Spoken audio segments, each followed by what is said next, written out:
A job interview can be high-stress, anxiety-driving situation, especially if it's your first. So a little practice and preparation always pays off. Today we speak to Dr. Bronwyn Batchelor. She's the head of the Law Faculty at the Independent Institute of Education to help you prepare for one. Dr. Batchelor, a pleasure to have you on the program this afternoon. So you've emphasized the importance of thorough preparation for job interviews, especially for recent graduates entering a competitive job market. What motivated you to provide this comprehensive guide to really assist young professionals in their transition from academia to the workforce? Good afternoon, Angela, and thank you for having me on your show this afternoon. I think what really prompted this article is related to the high unemployment rate that we find in South Africa currently, firstly, and then secondly, the fact that we are finding that our graduates are not preparing adequately for those very first interviews.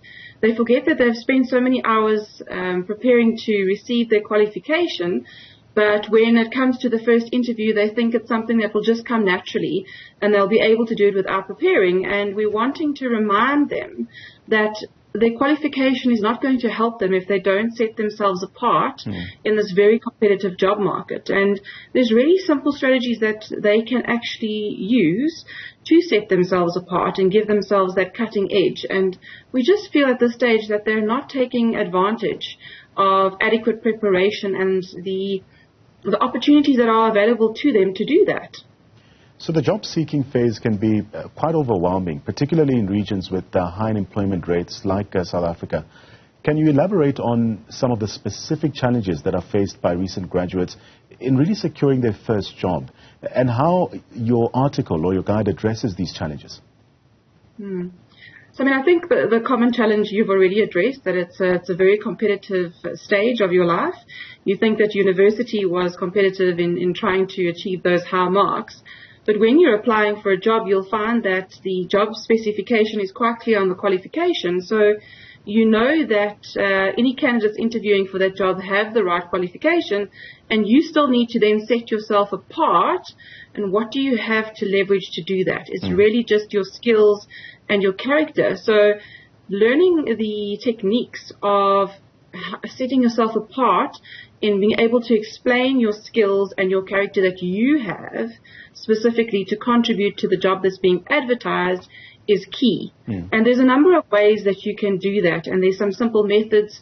For example, the one is called the STAR method, STAR, which means that you take a situation and you indicate to the potential employer the situation that you were placed in at that time, the task that was before you, and how you action that to achieve a positive result. So sometimes graduates might think to themselves, well, I don't have that experience because I'm a first-time graduate entering the job market. So what are these examples I'm going to use? This is why we encourage our graduates that while they're still studying to enter, whether it even be volunteerism or ad hoc work, any kind of a situation that is real life that they can use when it gets to when they get to the interview stage. So your article also highlights key strategies such as researching the employer and role, preparing a compelling introduction, and also practicing interview responses. Can you share any additional tips or even insights for effectively applying these strategies to really stand out during the interview process? So we're highlighting that there's four main things that candidates should do. Number one, know the employer really well, right? And this is quite simple in this day and age of technology. It just takes a simple Google search to find the company that you're applying for. Because if you have that background knowledge, especially about the company culture, their strategic intent, their aims, their mission, and their vision, you can apply that when answering the questions that are posed to you in the interview. And that will set you apart and also show your intention that this is not just another interview you're attending. You actually want the job at this company. So that's really step one. We encourage our candidates to go and research the employer that they are going to be interviewing at. Number two, know the job specifically. Whether you can get your hands on the job description or just the advert, whatever you have available at your fingertips, analyze that job description as much as possible to break down the skills that they are indicating in that job description, and then apply that STAR method that I mentioned to those skills so that you are able to speak to examples that you have that will show the company that you actually already have those skills that they're looking for. Thirdly, we say prepare yourself. And a simple internet search will help you to find the most common interview questions, right? Get your community of practice together, those individuals that can support you, whether it be at the career center, at the university or private higher education institution that you're attending, and practice, even if it's just body language, how you answer the question.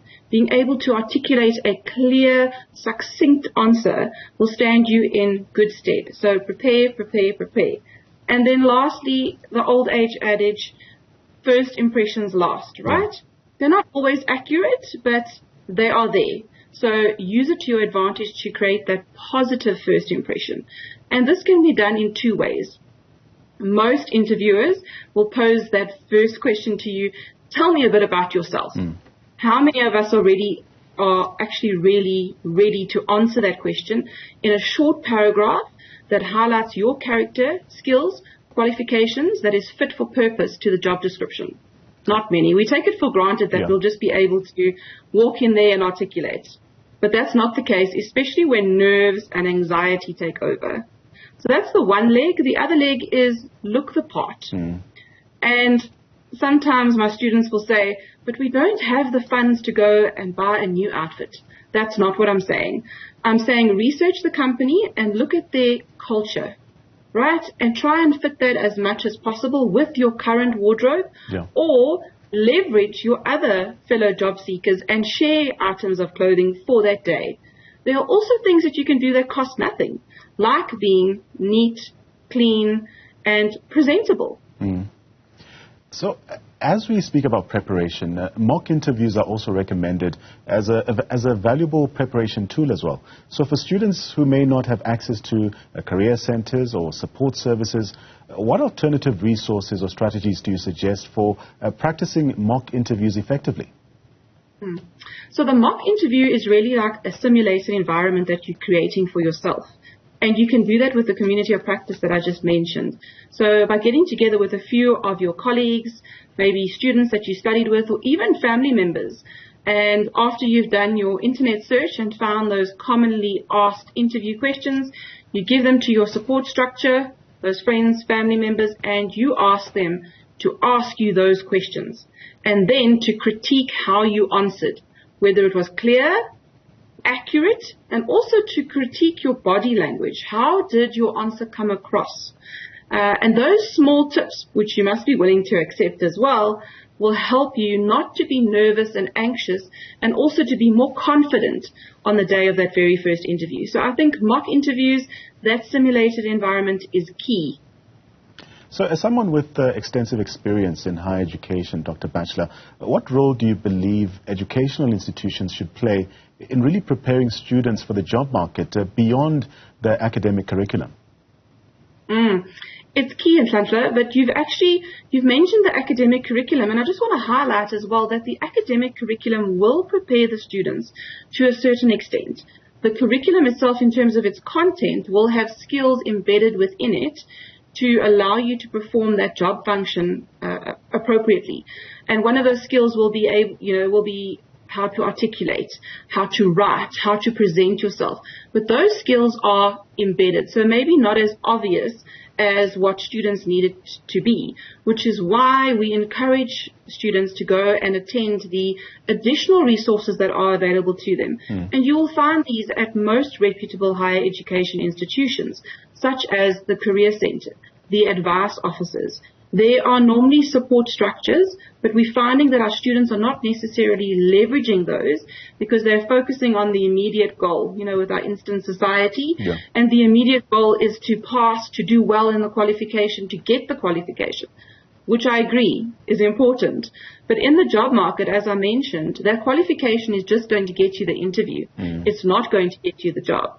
You have to be able to set yourself apart with your character and your skills in addition to the qualification. And finally, Dr. Batchelor, what message would you like to convey to recent graduates who may be feeling overwhelmed or even discouraged by the job-seeking process, especially in light of the current economic climate? 100%. I mean, I think the message has to be, don't give up, and put as much effort into seeking that very first foothold, that first job, even if it's not maybe your dream job.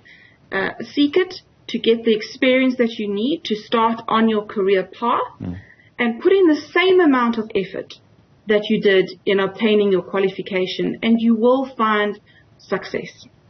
Thank you so much for your time.